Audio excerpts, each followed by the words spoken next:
Ineses māmīte Dzintriņa. Un visam ir jānotiek pēc maniem uzskatiem un maniem principiem. Kas tev noticis? Ir 2 kājas, 2 rokas. Man deklarācija jātaisa. Deklarācija jātaisa. Un cik tas maksā?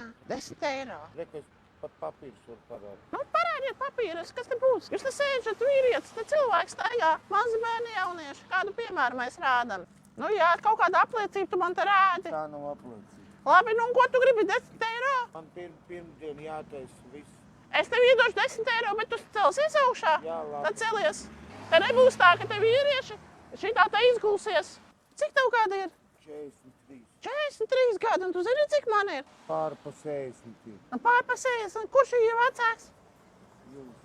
Un kur tu šito dabūji? Šito tu vari dabūt, bet 10 eiro tu nevari dabūt. Tu meklē ilgu laiku, lai šeit apsēstos, tu būtu jau atradis 10 eiro. Liec virsū, šito paņem un ejam. Neteic man kaunu.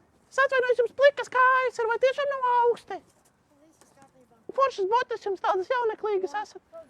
Tu apsoli, ka tu nedzer alkoholu Es nedzeru. un nepipē. Pīpēt, es pīpēšu. Un tad atmetīsi, saprati, no šodienas. Mēģinu. Mēģināsi? Jā.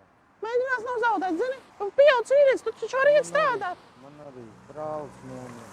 Mamma nomira. Nu, tas gan ir bēdīgi, tas gan ir bēdīgi. Zini, tāpēc jānovērtē lietas mūsdienās. Jāmīl viens otrs, jāpasaka viens otram paldies, nedrīkst strīdēties. Tev tas ir jāsaprot, tev tas ir jāpieņem un tev dzīvē ir jāiet tālāk. Šito izmet ārā, fiksi. Tur ir miskaste. Ātri! Te nebūs nekāda štātai patvaļība, kā teikt. Ies iekšā, izmainīšu naudu un viņam iedošu 10 eiro. Iedomāties 10 eiro, viņam kaut kāda deklarācija jāuztais. 10 eiro, viņš atradis to, izguļās. Apipās, tu zini, kas ir reprezentēt 3 līnijas?